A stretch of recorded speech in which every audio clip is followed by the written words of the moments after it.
Bienvenue sur Internet Money, le podcast dédié à la création de valeur sur Internet. L'interview est également disponible sur Spotify, Apple et Google Podcast. Elle est présentée en partenariat avec Kaizen, une communauté premium d'entraide e-commerce et investissement. Vous pouvez accéder à leur site web proposant des outils et des ressources en tapant kaizengrow.com sur votre navigateur. Bonne écoute. Ok, donc pour commencer en quelques mots, est-ce que tu peux te présenter un petit peu ton parcours scolaire? Pour le plus récent, on va dire, donc j'ai fait un bac S et après mon bac S, j'ai fait des études d'ingénieur en informatique. Donc c'est sur Villejuif. J'ai fait mes 5 ans. Là, j'ai terminé l'année dernière. Donc en septembre 2019, j'ai été diplômé. Donc après 3 années de licence, je me suis mis dans le business intelligence et big data. J'ai pris cette spécialité. Donc ça a été ma majeure sur mes 2 années de master. Et donc voilà le background que j'ai en termes d'études. En tout cas, les études récentes. Ok, du coup, donc, à la fin de ton parcours scolaire, tu t'es lancé directement dans ProPR, c'est ça? Exactement. En fait, le ProPR, c'était né, on va dire, en août 2018, donc à la fin de mon stage de M1, qui était un stage technique que j'avais réalisé à l'époque au sein de la DSI de ADP, Aéroport de Paris, sur le site de l'aéroport d'Orly. Et du coup, au début, j'avais pas forcément l'envie de faire plus de choses que ça pour ProPR. Je voyais ça un peu comme un business Twitter, entre guillemets. En plus, j'arrivais pas à savoir si ça allait décoller, etc. Donc, à la base, je n'avais pas du tout donné un sens entrepreneurial à ma carrière, même si j'aimais beaucoup ça. Je voulais faire un parcours standard, voire partir en VIE au Canada ou aux États-Unis. Mais finalement, en fait, pendant les recherches de stage de fin d'études, bah, je me suis rendu compte que je voulais vraiment, vraiment, vraiment monter un projet et le lancer comme il fallait.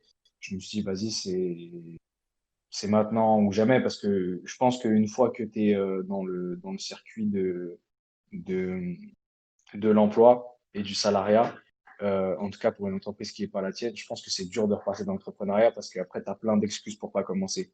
C'est ouais, j'ai la sécurité de l'emploi. Après, tu finis par t'es marié. Après, tu finis par avoir une famille. Et après, au fur et à mesure, bah, tu sais plus vraiment quoi faire. Et du coup, bah, je me suis dit, OK, bah, autant tenter directement après les études. Donc, j'ai même fait mon stage de fin d'études. Je l'ai fait en tant qu'étudiant entrepreneur. Donc, j'ai postulé dans l'incubateur de mon école. Ils m'ont accepté. Du coup, bah, mon stage de fin d'études, les 6 mois, au lieu de les faire dans une entreprise et à la limite après lancer ProPair, bah, je me dis, vas-y, bah, vraiment, je me laisse aucune excuse. Si ça marche pas, ça sera vraiment parce que, pas forcément, je vais pas dire de ma faute, mais parce que soit le projet était pas le bon ou de ma faute, hein. Mais en tout cas, je me laisse toutes les chances pour, du coup, bah, dès le stage de fin d'études, je l'ai fait pour ProPR. Et après, une fois diplômé, bah, j'ai continué. Donc, on a récupéré encore une fois la place à l'incubateur. On a été prolongé.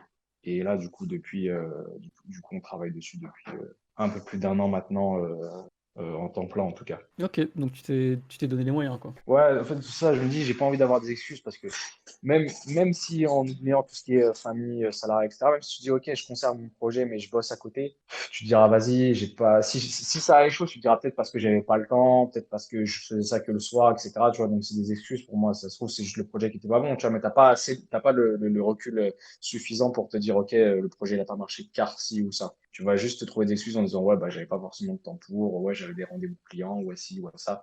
T'as totalement raison, c'est vrai. C'est ça, quand tu es en plein dessus, si tu as échoué, bah, tu as un peu plus de recul dessus.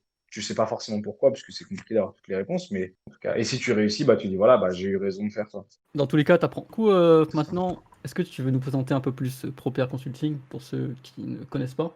Ok, je pars sur l'historique dans ce cas, comme ça, vous aurez toutes les C'est infos.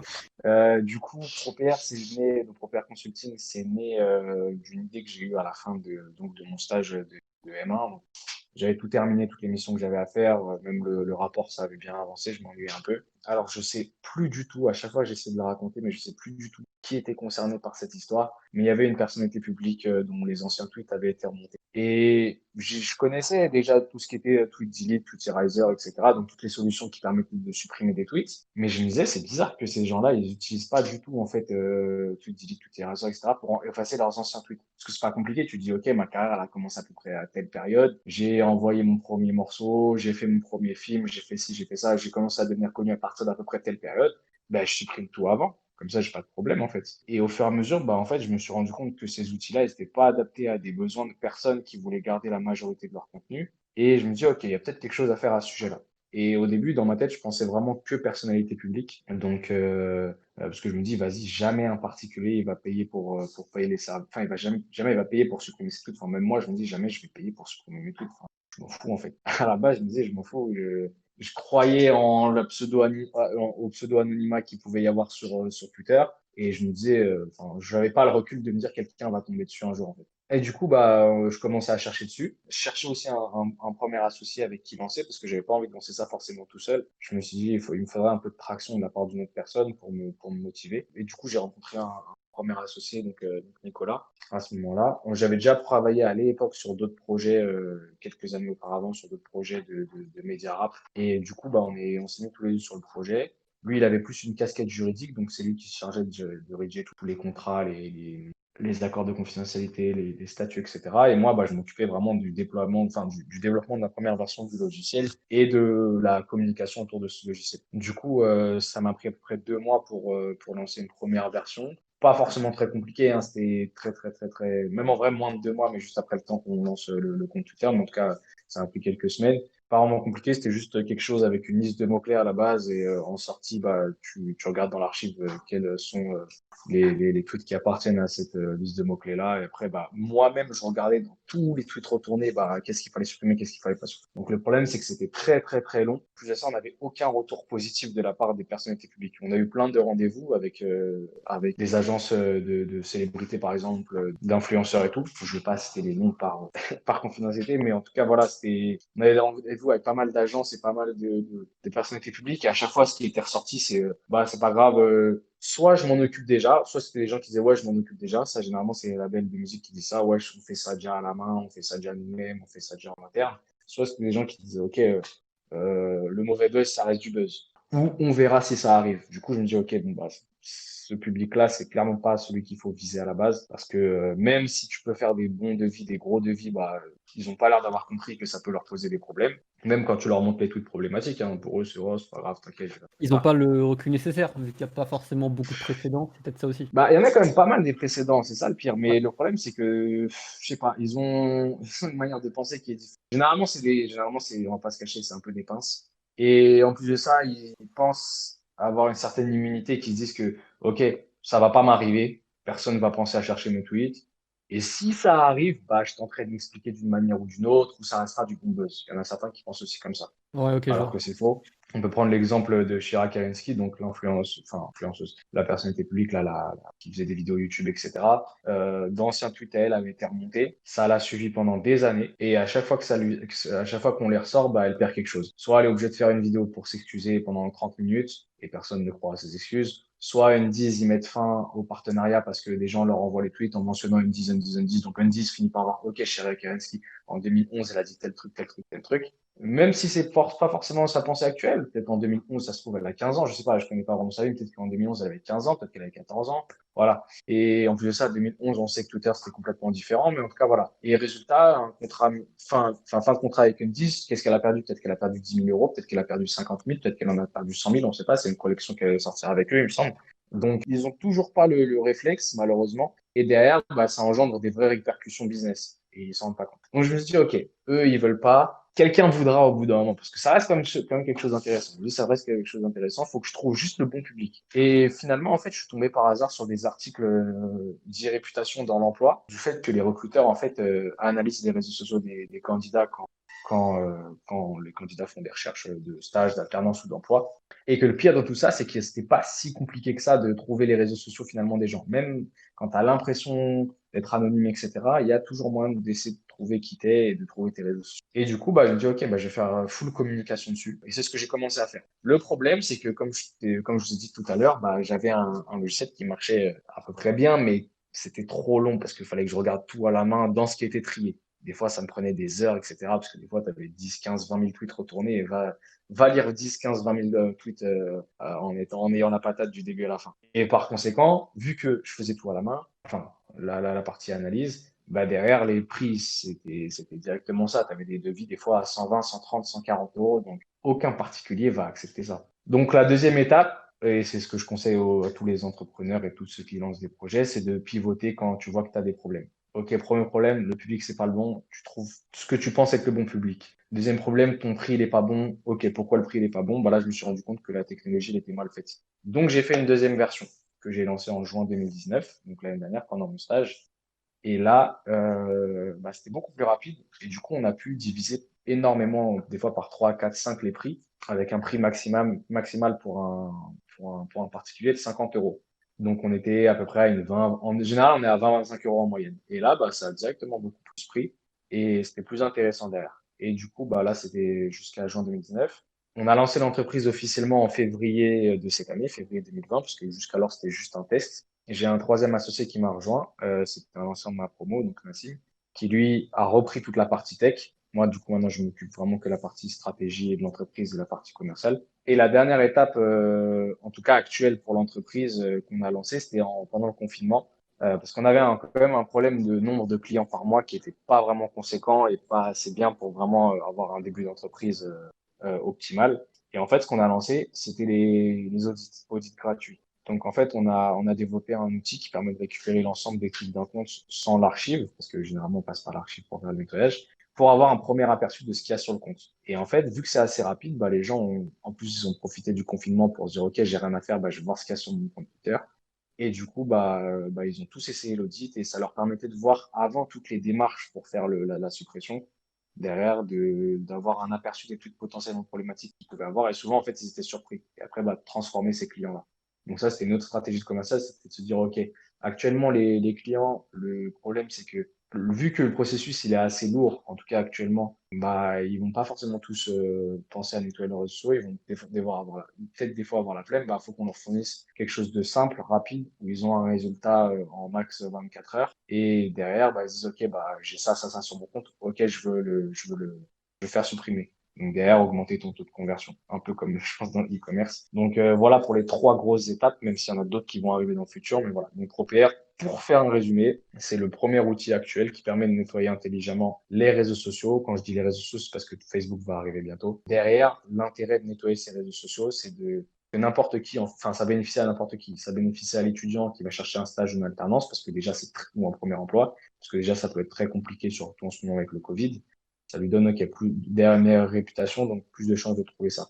Ensuite, ça peut aider un entrepreneur parce qu'il va monter son entreprise. Donc forcément, il y a un banquier, il y a un investisseur, il y a un partenaire commercial, il y a des clients qui vont chercher des informations sur lui. Si son compte il n'est pas propre, bah, ça peut mener à des problèmes. Ça peut servir à des personnalités publiques, parce qu'on en a fait depuis du coup, qu'on est devenu un peu plus connu à ce sujet-là, pour éviter que voilà, ils perdent des contrats, ils perdent des ventes d'albums, ils perdent du parce qu'ils avaient des tweets problématiques par le passé. Donc, vu que ça peut aider tout le monde, bah, le but, c'est de se dire, OK, bon, bah, on va d'abord prendre une première cible, c'est les étudiants, et ensuite l'élargir au fur et à mesure du business. Ok. T'as un peu répondu à la question du coup, mais est-ce que le Covid ça a eu un impact du coup sur ProPR, que ce soit négatif ou positif? Bah, du coup, j'ai répondu à moitié parce que il y a eu un impact positif, c'est les audits et le fait que les gens avaient plus de temps pour réaliser des audits. Mais le problème, c'est que vu qu'en fait, on avait en parallèle un autre business model, donc pas B2C, mais plutôt B2B2C, avec des partenariats avec les écoles, parce que le but, c'est de se dire, OK, les écoles payantes, actuellement, il faut qu'elles proposent un maximum de services à leurs étudiants, c'est ce qu'elles font déjà. Eh ben, faut qu'elles puissent leur proposer un service réputation. Donc, avant le confinement, on avait des contacts avec plusieurs écoles, on faisait des interventions, on a fait des interventions, par exemple, à l'EDEC, on devait faire des interventions sur Lyon, on a fait des interventions à Néoma, etc. Donc, ça nous a permis quand même de faire le tour un peu des écoles, en tout cas un début de tour. Mais le Covid, ça a tout annulé. Parce que les écoles, elles avaient plus ça à faire de penser à ça, parce qu'elles pensaient déjà, OK, à comment on va mettre les cours en ligne, comment on va gérer les profs, comment on va gérer les emplois du temps, comment on va gérer les absences, comment on va gérer les examens, comment ensuite on va gérer la rentrée. Donc, ça a tout décalé à ce niveau. Et là, par contre, c'était un peu plus compliqué parce que maintenant, enfin, en tout cas, les contacts qu'on avait à un moment avec certaines écoles, bah, ils ont été complètement perdus parce qu'elles ont, pour l'instant, en tout cas, plus que ça à penser parce que généralement, elles arrivent même pas vraiment à se dire, OK, bah, je vais faire ça pour le prochain semestre. Aucune visibilité. Donc, ouais, le Covid a été compliqué à ce niveau-là. Et du coup, bah, ce qu'on s'est dit, c'est OK. Le but, c'est de dire, OK, j'ai perdu une partie de mon business potentiel, bah, faut que je fasse quelque chose par rapport à ça. Et du coup, on s'est dit, OK, on se concentre au max sur la partie B2B2C, B2C, pardon. On se concentre au max sur les étudiants qui sont notre cible actuellement principale et on fait grossir la communauté, on fait grossir le nombre de clients. On en fait de plus en plus parce que ça reste pour l'instant ce qu'on fait. On n'a pas encore lancé tout ce qui est marketing digital, etc. Mais en tout cas, en termes de bouche à oreille, ça fonctionne de mieux en mieux. Bah, on continue ça. Et derrière, le but, c'est d'avoir une base de clients qui permet de te dire, OK, bah, j'ai traité tant de clients étudiant, telle école, bah, je vais aller voir l'école en disant, voilà, vous avez déjà tant d'étudiants qui ont été intéressés par nos services et qui les ont utilisés, bah, venez, on fait un partenariat parce que ça peut être intéressant. Il faut toujours vraiment savoir rebondir et se dire, OK, il y a quelque chose qui marche pas, bah, le temps de comprendre comment je vais régler ça, bah, je continue d'optimiser mes, mon business sur d'autres endroits qui fonctionnent déjà. Ok, ça se voit que tu as une très bonne vision entrepreneuriale, entre guillemets. Généralement, tu apprends de tes échecs, donc, Ah ouais, non, mais t'as totalement raison. Non, franchement, bah, Proper, ça a l'air bien rodé. Et du coup, tu as aussi parlé d'intervention à Lyon. Moi, j'ai vu une intervention, enfin, à un TED Talk à l'université Lyon 3. Tu pourrais Ouais, nous dire exactement. comment ça s'est passé, un peu? Bah, du coup, l'intervention dont je te parlais, c'était une autre carrément, c'était une autre école qui avait fait une semaine sur les réputations et moi, c'était les réputations principalement, du coup, ils voulaient que j'intervienne. Mais sinon, pour le TED, bah, écoute, en fait, comment ça s'est passé? À la base, franchement, les textes, ben, je connaissais les TED par rapport à ce que j'avais visionné à l'école, etc. Mais voilà, je m'étais jamais plus intéressé à ça avant. Et il y avait une fille qui s'appelle, je peux pas dire son nom, en gros, parce qu'elle est anonyme sur Twitter, il me semble. En tout cas, une fille de Twitter, donc qui bossait pour l'association qui organise les TED Talks de Lyon, l'université de Lyon 3, qui avait mis un tweet en disant ouais, bah écoutez, je cherche pour le TED Talk de cette année des gens sur Twitter qui ont fait du business via Twitter, via les réseaux sociaux, etc., et qui profitent en fait du changement numérique. Et il y a pas mal de gens qui m'ont mentionné à ce sujet-là.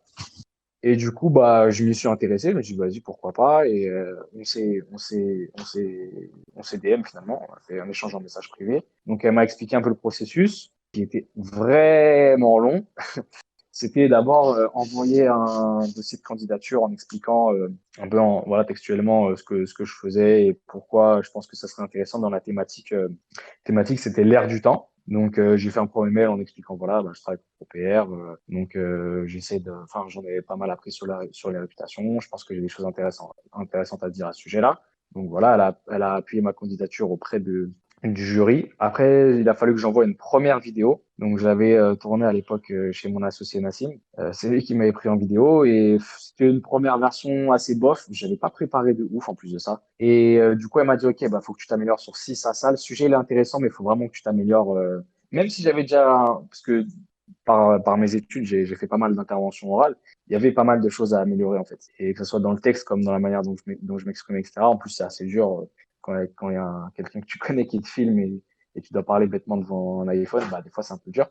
Mais bon, je dis, OK, vas-y, pas de problème. Donc, j'en ai fait une deuxième version. Elle m'a dit, OK, pas mal. Bah, maintenant, fais-moi une encore plus courte. Je crois que c'était passé ou non, c'est l'inverse. C'était de court à plus long. Fallait que je rajoute un peu plus, un peu plus, un peu plus, sans texte. Troisième version, ils ont validé. Et du coup, bah, j'étais validé sur le TEDx de février, il me semble. Et après, bah, c'était vraiment cool. Donc, tu vas sur place. Enfin, non, au préalable, t'envoies ton script aussi parce qu'il fallait qu'ils regardent et qu'ils disent, OK, ça, tu peux dire, ça, tu peux pas dire. Parce que TED, de manière générale, en tout cas, l'association de base, donc la grosse association qui organise les TED, a pas mal de règles, en fait, dans ce que tu dois dire et ce que tu dois pas dire. Donc, faut s'accorder dessus. Et une fois, bah, que j'étais arrivé à Lyon, bah, c'est grave bien passé. Donc, tu as des ateliers un peu pour connaître les autres speakers, pour briser la glace. Et voilà. Et une fois sur scène, bah, le but, c'est d'éviter d'éviter le par cœur, bien entendu, parce qu'il faut toujours se laisser une petite place pas à l'improvisation, mais à la surprise et montrer que voilà, t'as des choses à dire qui sont pas marquées forcément à l'avance et d'apprendre aux gens. C'est peut-être ça le plus compliqué quand tu fais un TED et qui est aussi le plus beau, c'est que tu apprends des choses aux gens et le but c'est de se dire, OK, le public, tu vois rien quand tu racontes parce que tu es aveuglé par les lumières, mais qu'après,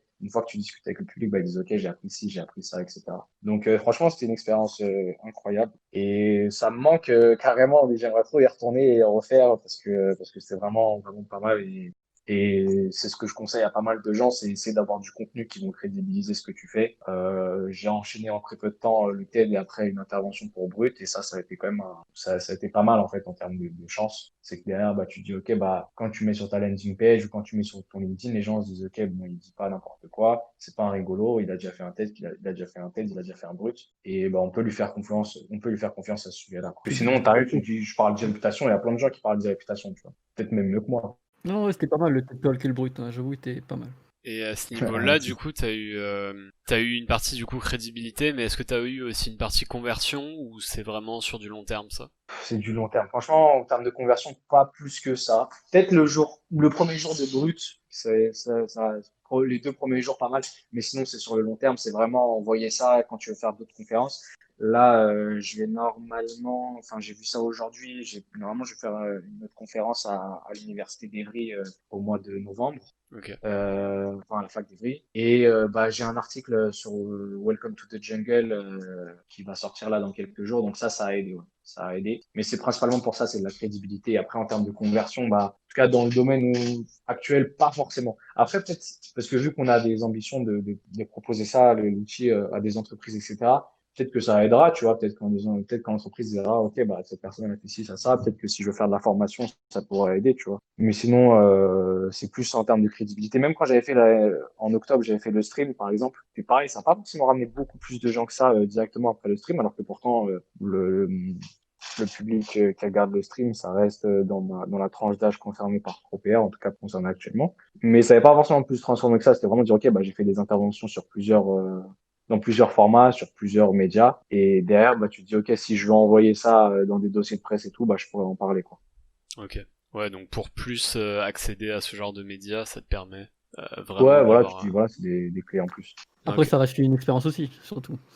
Ouais, c'est ça. Je pense, pour faire la différence entre, peut-être que limite, ça te permettra de faire la différence entre deux sociétés. Si demain on a de la concurrence qui arrive, on va se dire, OK, bah, eux, ils sont vraiment experts parce qu'ils ont fait ça, tu vois.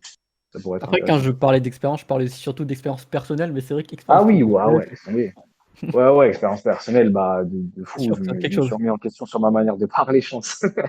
Franchement, dans ta tête, quand tu sors d'école, en fait, tu sais tout faire. Et tu te dis, OK, vas-y, des présentations, j'en ai fait devant 300, 400 personnes. Mais quand j'étais arrivé sur le plateau du stream, qu'on me mettait le micro-cravate, etc., et que je voyais le nombre de viewers, tu vois, t'arrives dans la salle, il y a peut-être 1000 personnes qui regardent. Donc déjà, tu te dis, OK, pas mal. Après, ça passe à 2, 3, 4, c'est monté à 5000. Tu dis, putain, il y a 5000 personnes qui me regardent. Ouais, t'as T'es chaud là. choqué. Là, tu dis, ouais, faut pas que je me rate. Ils disent, ça fait 5000 personnes, ça se trouve, elles vont aller dire, vas-y, dis n'importe quoi. En plus, je connais les gens du stream, c'est des trolls un peu. Ouais. Ouais, Donc, ouais, le ça se trouve, stream, elles vont m'allumer en commentaire. Ils m'ont dit sur le plateau, ils m'ont dit, regarde juste pas les commentaires. On regardera pour toi, t'inquiète. Et ça se trouve, ils vont allumer, ils vont dire, oh, le mec, il a une calvitie, oh, le mec, il a ci, oh, le mec, il a ça, tu vois. Donc, je dis, vas-y, c'est mieux, tu te concentres sur ouais, ton c'est vrai truc. qu'il y a quand même Mais de une manière petite générale, ouais, compliquée. Ouais. Sur le stream, hein? sur le stream, c'est compliqué la calvitie. Ouais, ouais, c'est ça, c'est ça. Mais en vrai de vrai, non, c'était bien passé. Tous les mecs qui regardaient, bah, c'était grave cool et il y avait pas mal de questions intéressantes. Mais tout le, ouais, du coup, à chaque fois, en termes d'expérience personnelle, à chaque fois, tu te dis, mince, j'aimerais bien recommencer parce que c'est vraiment pas mal, tu vois. Si un jour tu refais un truc sur Lyon, il faudra me dire, tu vois. Moi, j'aurais bien aimé aller voir le TED Talk à Lyon, mais j'étais pas au courant, tu vois. Ouais. Ok, bah vas-y. Sinon, même, tu sais pas si t'es encore à l'école, mais si t'es encore à l'école, tu les branches. Moi, j'arrive, je fais une petite intervention. Ouais, il y a moyen, je vais essayer de négocier ça, on va parler à la rentrée, on verra. Mais bon, vas-y, le problème, c'est que t'as tous les trucs en visio maintenant, c'est relou. Là, jeudi dernier, j'ai fait un atelier pour, euh, pour le Pôle emploi et l'association NQT et l'APEC. Et c'était bien, tu vois, il y avait une vingtaine de personnes, non, une quinzaine de personnes qui assistaient à l'atelier. Mais vas-y, vu que c'était en ligne, Ouais, en visio, c'est je pas sais pas pareil. si les gens. C'est pas la même chose. Ouais, bah ouais. Je dis, ça se trouve, les gens, ils t'écoutent pas, ça se trouve, ils sont plus timides, j'en sais rien, tu vois, mais c'est plus compliqué. Ouais, c'est compliqué de rester attentif en visio parfois. C'est pas Hum, simple.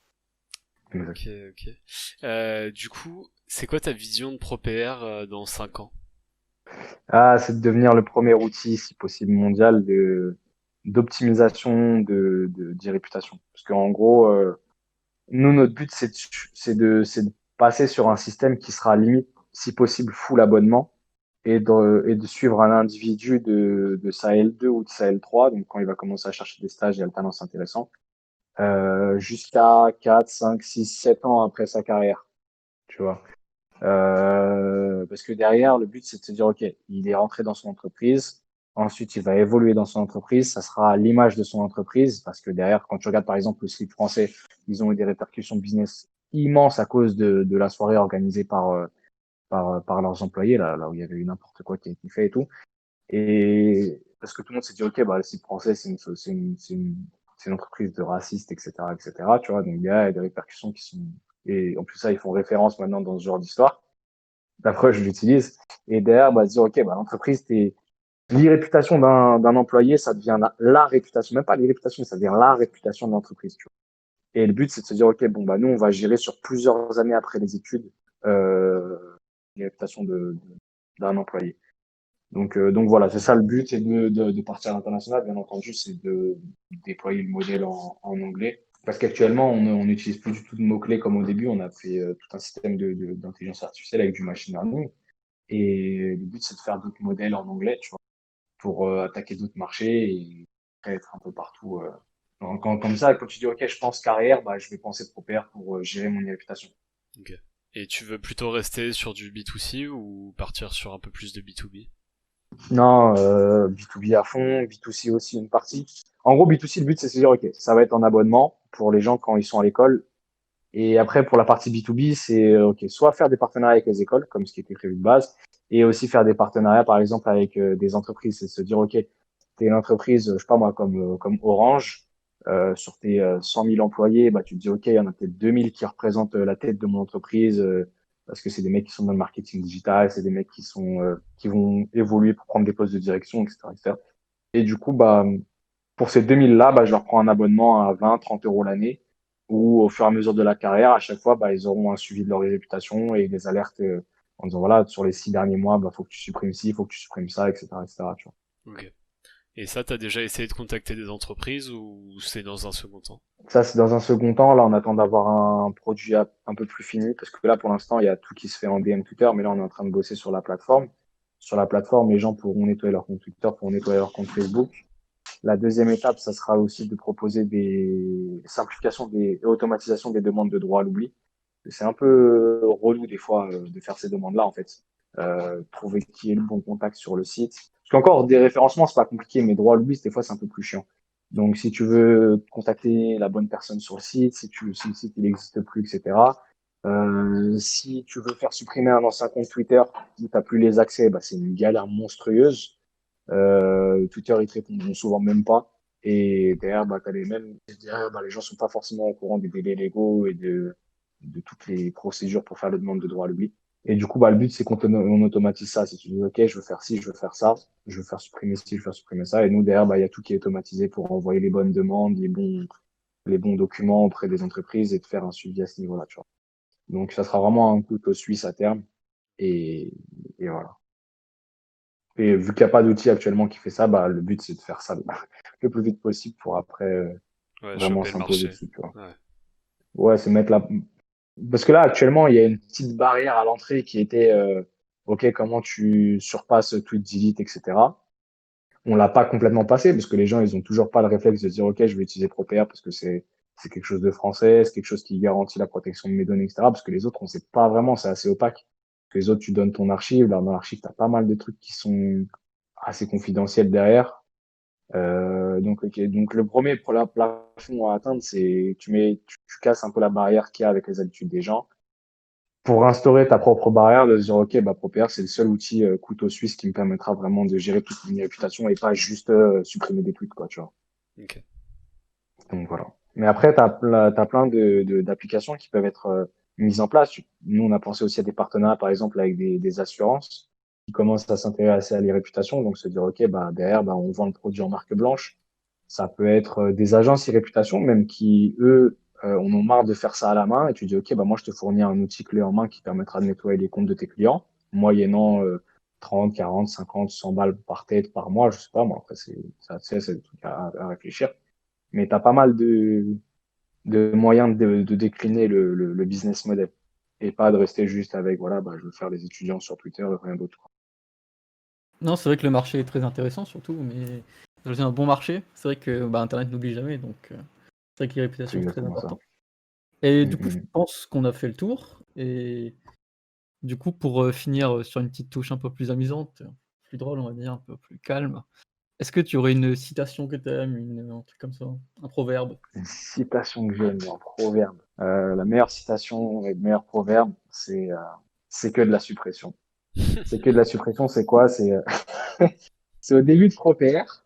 Quand on avait lancé ProPR, le premier jour où on a lancé le compte, il y avait des gens. Bah, tu connais quand tu lances un business sur Twitter, il y a pas mal de gens qui boostent et il y a pas mal de gens qui dénigrent aussi. Ouais. Et t'avais un mec qui avait dit vas-y, votre truc de merde et tout, vas-y, c'est que de la suppression. On peut faire ça nous-mêmes, c'est que de la suppression, je peux faire ça à la main. Et du coup, bah, on a gardé ça, c'est que de la suppression, c'est devenu notre mot Mais d'ordre. Et dédicace à tout ce lui qu'on fait alors. maintenant, c'est autour de la suppression. Voilà, dédicace à lui. Et j'espère qu'il viendra faire nettoyer son compte un jour. Mais je garderai Street en archive à vie, par contre. Faudra l'encadrer, je pense, hein, dans les locaux. Mais à l'époque, t'avais un de ceux qui avait répondu à, c'était bah, Joël Postbat, parce que c'est vraiment un bon gars. Et il avait dit, bah non, genre, c'est pas que ça, genre, tu verras à terme, c'est pas mal. D'ailleurs, même lui, il m'a dit, à l'époque, il me disait, vas-y, parce que je tardais un peu à sortir le produit, il me dit, si tu te dépêches pas de le sortir, je vais demander un petit à moi, il le développe et je te le pique. Je dis, mais non, c'est un bon jeu. Mais en tout cas, voilà, c'est que de la suppression, c'est un très bon mot de la fin.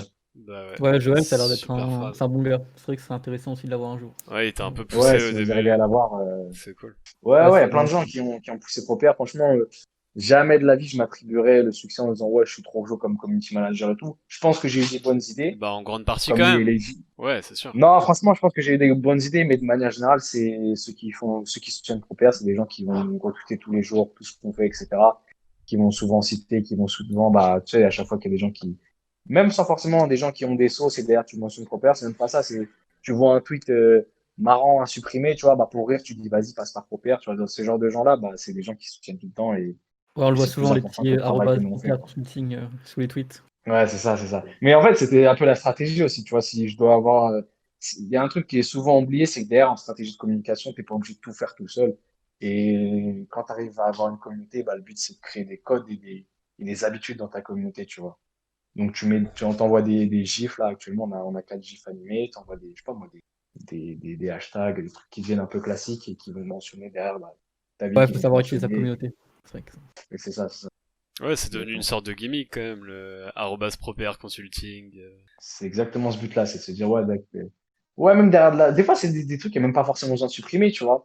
Mais vas-y, ça fait toujours des mentions et ça fait toujours de la curiosité derrière. Ok, bah c'est que de la suppression. Bah merci d'être venu en tout cas. ouais, Ah, merci à merci toi. à vous deux. C'était très intéressant. Merci, merci.